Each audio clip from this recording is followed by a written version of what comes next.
teman-teman semua. Nah, sesuai dengan pemberitahuan di video sebelumnya, jadi channel ini akan bergerak dalam bidang edukasi. Nah, untuk hari ini aku akan ngajarin kalian salah satu topik yang ada dalam materi biologi, khususnya itu di kelas 2 SMP. Nah, apa itu? Yang kita bahas hari ini adalah sistem ekspresi pada tubuh manusia. Nah, seperti kita tahu nih, kalau tubuh kita ini kan terdiri atas beberapa pengaturan ya. Ada sistem pencernaan, sistem peredaran darah, sistem koordinasi, sistem pernafasan. Namun yang akan kita bahas hari ini adalah tentang sistem ekspresi. Gimana sih ngebedain sistem ekspresi dengan sistem tubuh lainnya? Siapa saja nih yang berperan pada sistem ekspresi? Nanti aku akan bahas rincinya. So, langsung aja nih kita bahas apa aja tuh sistem ekspresi. Oke, ayo kita bahas apa itu sistem ekspresi. Nah, jadi biar gampangnya itu ingat aja di kata awalnya itu ekskresi. Jadi X itu mirip dengan kata bahasa Inggris exit. Jadi itu adalah sesuatu yang keluar dari tubuh. Nah, cara mudahnya itu kalau misalkan tubuh kita ini kayak sebuah rumah besar yang dimana di dalamnya itu banyak aktivitas. Misalkan nih ada yang ngepel, ada yang nyapu, terus ada yang belanja atau ada yang masak. Nah, semua aktivitas itu pastikan mengeluarkan sampah nih, ataupun hal yang gak kita butuhkan lagi nih. Misalkan kita makan, pasti ada sisa makanan kayak tulang yang harus dibuang ke tong sampah. Terus kalau misalnya kita beli belanjaan, ada plastik atau kemasan belanjaan yang kita gak pakai lagi, itu kan harus kita buang. Nah, adalah tempat sampah untuk kita membuang barang-barang tersebut yang sama sekali gak dibutuhkan lagi di rumah itu. Nah, mekanisme yang kayak gini itu sama dengan sistem ekskresi. Jadi, sistem ekskresi itu dia itu membuang semua sisa metabolisme di dalam tubuh yang tidak dibutuhkan lagi. Jadi, kalau misalnya kita membicarakan tentang organ yang berfungsi dalam sistem ekskresi, itu adalah organ-organ yang perannya seperti tong sampah tadi. Organ-organ yang mengekskresikan sisa metabolisme di dalam tubuh yang tidak dibutuhkan lagi. Nah, ada 4 nih yang perannya sebagai organ sistem ekskresi. Yang pertama akan kita bahas adalah ginjal. Nah, mungkin gak asing ya sama organ ginjal, apalagi kalau misalkan kita sering lihat jokes itu kayak orang pada bilang, ada uang gak ya? Gak ada uang nih, jual ginjal yuk gitu. Kenapa sih orang-orang pada mikirnya jual ginjal? Padahal kan ada juga tuh organ lain yang lebih mahal, mungkin kayak jantung gitu ya, ataupun hati gitu. Tapi kenapa orang sering bilangnya jual ginjal yuk gitu ya? Mungkin karena ginjal itu ada 2 kali. Nah, di sini walaupun kecil-kecil gini, ternyata kita tuh nggak bisa hidup tanpa ginjal. Karena kecil-kecil gini, ginjal itu bekerja 24 jam untuk nyaring semua darah yang ada di dalam tubuh kita. Oke, kita mulai dengan anatomi ginjal atau bentuk ginjal. Jadi, ginjal ini terletak di bagian belakang rongga perut, kiri dan kanan di tulang belakang. Dia itu biasanya setinggi pinggang. Nah, tapi bagian kanannya itu biasanya agak rendah karena tertekan oleh hati. Nah, kayak kita tahu kan kalau hati itu adalah sebelah kanan. Jadi makanya ginjal yang kanan agak tertekan sedikit ke bawah. Nah, bentuknya ini seperti kacang merah dan sebesar kepalan tangan itu sekitar 10-13 cm. Nah, kayak gini nih bentuk ginjal. Terus selanjutnya ada bagian-bagian ginjal. Nah, secara garis besar ginjal itu dibagi menjadi 3 bagian. Ada bagian korteks, medula, dan pelvis. Nah, kalau bagian korteks itu yang disebut dengan kulit ginjal. Ini nih, ini adalah lapisan luarnya. Nah, apa yang terjadi di sini? Yang terjadi di sini adalah filtrasi darah pertama kali. Filtrasi itu penyaringan. Jadi di sini adalah penyaringan darah pertama kali. Dan di sini itu terdiri dari glomerulus. Ini yang bulat ini namanya glomerulus, dan tubulus proksimal dan tubulus distal. Jadi kalau ditanya nih tempat terdirinya glomerulus, tubulus proksimal dan tubulus distal itu terdapat di bagian korteks. Selanjutnya ada medula renalis atau sumsum ginjal. Nah, lapisan ini ada di bawah korteks. Lapisan ini terdiri dari piramida ginjal. Nih yang bentuknya segitiga. Apa yang terjadi di sini? Di sini terjadinya reabsorpsi. Jadi reabsorpsi itu adalah penyerapan kembali dan sekresi. Itu akan mengalirkan urin yang udah terjadi ke dalam kaliks. Nanti akan aku jelaskan juga nih apa itu kaliks. Lanjut, setelah medula itu ada pelvis renalis atau rongga ginjal. Nah, rongga besar ini berada di tengah ginjal dan ini adalah tempat penampungan urin sementara, yaitu menghubungkan kaliks ke ureter. Jadi teman-teman harus ingat dulu nih sistem perkemihan ya sampai keluarnya urin. Yang pertama itu ada ginjal, kemudian ada ureter, kemudian ada kandung kemih dan uretra. Jadi teman-teman harus bisa bedain nih mana ureter, mana uretra, karena biasanya kalau di soal gitu suka dibalik-balik. Ingat aja, ter itu pipanya, sedangkan tra itu ya tempat keluarnya kencing. So kalau misalkan kencingnya pertama itu mulai dari ginjal, selanjutnya itu ureter dulu, baru kandung kemih, dan terakhir uretra gitu. Nah, jadi kalau secara garis besar ginjal itu dibagi 3 tadi.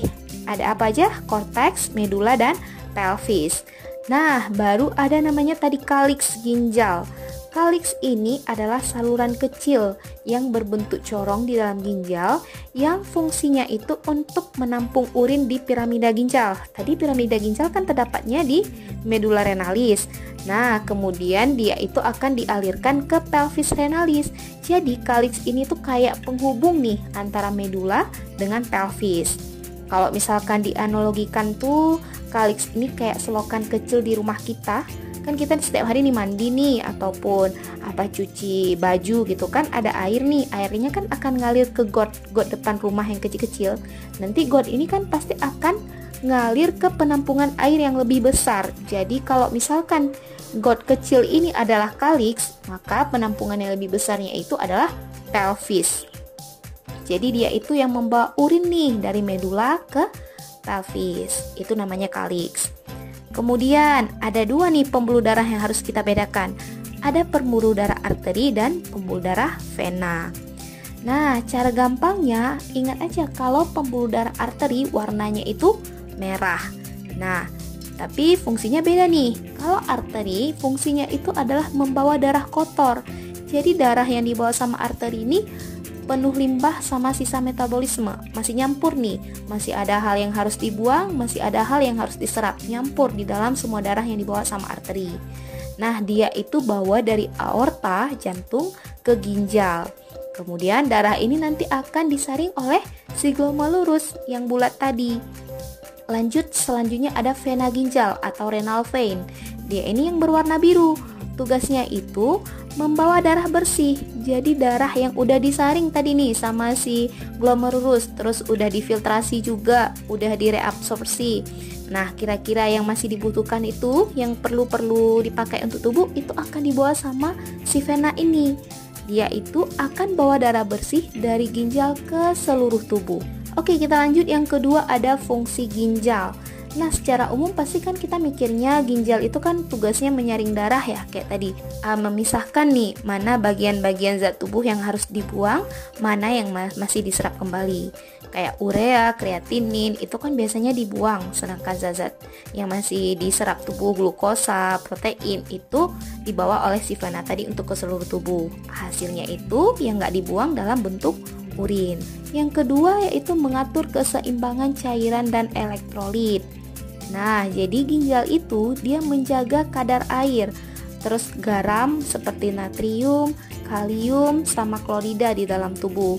Makanya kalau misalkan orang dengan gangguan ginjal, biasanya itu dia juga disuruh cek elektrolitnya. Kemudian selanjutnya ada untuk mengatur tekanan darah. Karena di ginjal itu ada namanya hormon renin. Hormon renin itu yang mengatur volume darah dan vasokonstriksi. Jadi vasokonstriksi itu adalah penyempitan pembuluh darah. Kalau misalkan terjadi penyempitan di pembuluh darah, otomatis kan darahnya ngalir itu pasti dipompanya kencang kan. Makanya kalau misalkan orang yang tekanan darahnya tinggi, kemungkinan besar itu terjadi di pembuluh darahnya itu vasokonstriksi atau penyempitan di pembuluh darahnya. Nah, ini ternyata juga ada pengaruh dari ginjal karena dia menghasilkan hormon renin. Nah, yang keempat, dia itu mengatur keseimbangan asam dan basa. Dia itu juga menstabilkan pH darah agar tidak terlalu asam atau tidak terlalu basa. Nah, yang kelima, yaitu membantu produksi sel darah merah atau eritrosit. Nah, kayak udah kita tahu kan, kalau eritrosit itu dia punya jangka waktu di dalam tubuh. Jadi, eritrosit itu cuman bertahan sekitar 120 hari. Kalau misalkan udah lewat 120 hari, maka dia akan dihancurkan di hati. Nah, yang memproduksi awalnya itu adalah sumsum tulang belakang. Kok bisa sumsum tulang belakang ini menghasilkan sel darah merah? Ternyata dia itu distimulasikan oleh hormon eritropoietin. Nah, hormon eritropoietin ini yang hasilkan adalah ginjal. Nah, selain untuk membantu produksi sel darah merah, dia itu juga membantu dalam mengaktifkan vitamin D. Jadi, ginjal itu mengubah vitamin D menjadi bentuk aktif atau kalsitriol untuk menyerap kalsium. Selanjutnya kita lanjut nih ke fungsi utamanya, yaitu proses penyaringan urin. Ini yang paling sering ditanyakan di ujian. Jadi proses penyaringan urin tuh secara gampangnya kita ingat ada 3 tahap nih. Yang pertama tadi ada filtrasi. Filtrasi itu adalah penyaringan dan dia terjadi di glomerulus. Jadi darah kotor yang dibawa sama arteri ginjal tadi itu akan disaring karena kan di dalamnya masih nyampur nih, masih ada zat-zat yang dibutuhkan tubuh, ada juga zat yang harus dibuang tubuh, ada air, ada garam, urea, glukosa. Nanti dia itu akan difiltrasi dulu nih, mana yang dibuang, mana yang diserap. Dan itu terjadi di glomerulus. Itu tahap pertama, filtrasi atau penyaringan. Selanjutnya dia akan dibawa ke kapsul Bowman. Jadi kalau ada soal nih di mana terjadinya proses filtrasi, maka jawabannya adalah glomerulus. Nah, hasil dari proses filtrasi ini adalah filtrat glomerulus atau urin primer. Oke. Paham ya filtrasi? Kita lanjut ke tahap kedua yaitu reabsorpsi. Nah, reabsorpsi ini ingat aja penyerapan. Kalau tadi udah disaring, selanjutnya diserap. Jadi diserap kembali nih. Dan ini terjadi di tubulus proksimal, kemudian lengkung Henle dan tubulus distal. Nah, zat-zat penting seperti air, glukosa, garam, asam amino itu kan sebenarnya nggak boleh ada ya di dalam urin. Jadi yang masih dibutuhkan tubuh itu diserap kembali. Nah, tujuannya untuk apa? Ya untuk mencegah kehilangan zat yang berguna. Dan hasil dari proses ini adalah urin sekunder, yaitu urin yang lebih pekat. Jadi yang pertama disaring, yang kedua diserap kembali, reabsorpsi. Ketiga itu ada augmentasi atau sekresi. Dia itu adalah pengeluaran zat sisa tambahan atau pengumpulan. Jadi dia dikumpulkan nih semua zat-zat yang gak dibutuhkan. Dan itu terjadi di tubulus distal dan kolektivus.